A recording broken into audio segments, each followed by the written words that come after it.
ಸಖತ್ ಖಾರ ಬಣ್ಣ ಮತ್ತು ರುಚಿ Aachi chilli powder. Bigg Boss season 12 ನಿನ್ನೆ ಮುಕ್ತಾಯಗೊಂಡಿದೆ. ಬಿಗ್ ಬಾಸ್ ಸ್ಪರ್ಧಿ ರಘು ಜೊತೆಗೆ ನಮ್ಮ ಪ್ರತಿನಿಧಿ ಯಶೋಧ ಪೂಜಾರ್ ಅವರನ್ನು ಮಾತನಾಡಿಸಿದ್ದಾರೆ. ಹಾಗಾದ್ರೆ ಏನು ಹೇಳಿದ್ರು ರಘು, ಬನ್ನಿ ನೋಡೋಣ. ಬಿಗ್ ಬಾಸ್ ರಘು ಆಗಿದ್ದೀರಾ, ದರ್ಶನ್ ಸರ್ ಅವರ ಅಪ್ಪಟ ಅಭಿಮಾನಿ, ಅವರ ಬ್ರದರ್ ಅಂತಾನೆ ಹೇಳ್ಬಹುದು. ಇವತ್ತು ಹೇಗಿದೆ ಸರ್ ಫೀಲ್?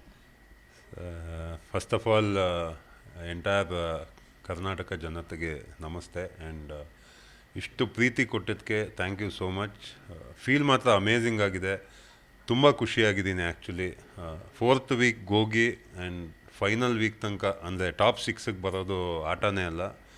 ಆ್ಯಂಡ್ ಆ moment and every week Sudeep sir ಹತ್ರ ಮಾತಾಡೋದು ಆ್ಯಂಡ್ ಕೊನೆಯದಾಗಿ ಸುದೀಪ್ ಸರ್ ಸ್ಟೇಜಲ್ಲಿ ಇದ್ದರೆ ರಘು ಥರ ಇರಬೇಕು, ಈ ವ್ಯಕ್ತಿತ್ವ ಇರಬೇಕು ಅಂತ ಕೇಳೋದಿದೆಯಲ್ಲ, ತುಂಬ ಖುಷಿಯಾಯಿತು. ನಾನೇ ವಿನ್ನರ್ ಅಂತಲೂ ನನಗೆ ಅನ್ನಿಸ್ತು. I am very happy. Gilli ಮತ್ತು ನಿಮ್ಮ ಇಬ್ಬರ ಒಡನಾಟ, ನಿಮ್ಮಿಬ್ಬರ ಸಣ್ಣ ಸಣ್ಣ ತುಂಟಾಟ ಸಿಕ್ಕಾಪಟ್ಟೆ ಇಷ್ಟ ಆಗಿದೆ ಜನತೆಗೆ. ನಿಮ್ಮಿಬ್ಬರ ಫ್ರೆಂಡ್ಶಿಪ್ ಬಗ್ಗೆ, ಗಿಲ್ಲಿ ಗೆಲುವು ಬಗ್ಗೆ ಏನು ಹೇಳೋಕ್ಕೆ ಇಷ್ಟಪಡ್ತೀರಾ? ಸೊ ನಂಗೆ ಲಾಸ್ಟಿಗೆ ಐ ವಾಸ್ ವೆರಿ ಕಾನ್ಫಿಡೆಂಟ್, ಗಿಲ್ಲಿನೇ ಗೆಲ್ಲೋದು ಅಂತ ನನಗೆ ಮೈಂಡಲ್ಲಿ ಫಿಕ್ಸ್ ಆಗಿತ್ತು. ನಾನು ಗಿಲ್ಲಿಗೂ ಹೇಳಿದೆ, ನೀನೇ ಕಣೋ ಕಪ್ ಕೆತ್ಕೊಂಡು ಹೋಗೋದು ಈ ಸತೆ ಅಂತ. ಸೊ ತುಂಬ ಒಳ್ಳೆ ಫ್ರೆಂಡ್ಶಿಪ್ಪು ನಂದು ಗಿಲ್ಲಿದು. ಆ್ಯಂಡ್ ಫ್ರೆಂಡ್ಶಿಪ್ ಫಸ್ಟ್ ಡೇಯಿಂದನೇ ಸ್ಟಾರ್ಟ್ ಆಯಿತು. ಯಾಕಂದರೆ ನಾನು ಗಿಲ್ಲಿ ಕ್ವಾಟ್ಲೆ ಕಿಚನಲ್ಲೇ ಫ್ರೆಂಡ್ಸ್ ಆಗಿದ್ವಿ. ನಮ್ಮ ಜೊತೆ ಒಂದು 5 ಎಪಿಸೋಡ್ ಮಾಡಿದ್ವು.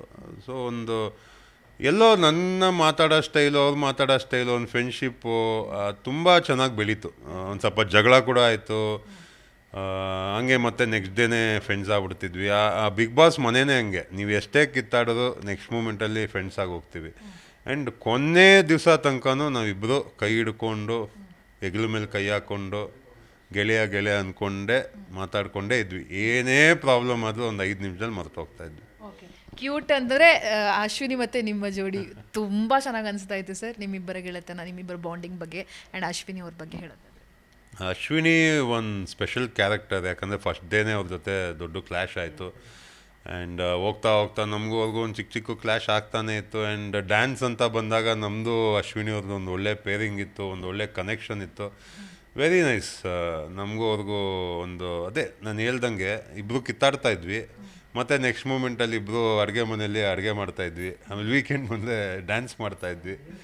ಆಮೇಲೆ ಮತ್ತೆ ಸೋಮವಾರ ಆದರೆ ಅವರೊಂದೇನೋ ಹೇಳೋರು, ನಾವೊಂದೇನೋ ಹೇಳೋದು, ಮತ್ತೆ ಜಗಳ ಆಡ್ತಾಯಿದ್ವಿ. ಸೊ ಮನೆಯಲ್ಲಿ ಹೆಂಗೆ ಒಬ್ಬರು ಜಗಳ ಆಡ್ಕೊಂಡಿರ್ತಾರೋ ಅದೇ ಥರ ನಮ್ಮದು ಅವ್ರದ್ದು ಕನೆಕ್ಷನ್ ಇತ್ತು. Very good friends actually. ನನ್ನ ಅಭಿಮಾನಿಗಳು ಪ್ರೀತಿ ಕೊಟ್ಟಿದ್ದಾರೆ ಕೊನೆಯದಾಗಿ. ಸೊ ಅವ್ರಿಗೆ ಏನು ಹೇಳ್ತೀರಾ ಅಂತ ಹೇಳಿ ಅವರ ಅಭಿಮಾನಿ. ದರ್ಶನ್ ಸರ್ನಂತೂ ತುಂಬ ಮಿಸ್ ಮಾಡಿಕೊಂಡೆ. ಹೋಗೋ ಮುಂಚೆನೂ ಒಂದು ವಿಡಿಯೋ ಮಾಡಿದ್ದೆ ಸರ್. ಯಾಕಂದರೆ ನಾನು ಡೇ 1ನಿಂದ ಏನೇ ಆದರೂ ದರ್ಶನ್ ಸರ್ ಮನೆಗೆ ಹೋಗ್ತೀನಿ, ಅವ್ರ ಜೊತೆ ಮಾತಾಡ್ತೀನಿ. ಅವ್ರದ್ದೊಂದು ಫೀಡ್ಬ್ಯಾಕ್ ನಂಗೆ ತುಂಬ ಇಂಪಾರ್ಟೆಂಟು. ಸೊ ತುಂಬ ಮಿಸ್ ಮಾಡಿಕೊಂಡೆ. ಅವ್ರು ಇದ್ದಿದ್ದರೆ ಬಿಗ್ ಬಾಸ್ ಮನೆ ಹೋಗೋ ಮುಂಚೆ ನಂಗೆ ತುಂಬ ಖುಷಿ ಆಗೋದು. ಬಟ್ ಆಚೆ ಬಂದಾಗೂ ಗೊತ್ತಾಯಿತು ಇನ್ನೂ ಆಚೆ ಬಂದಿಲ್ಲ ಅಂತ.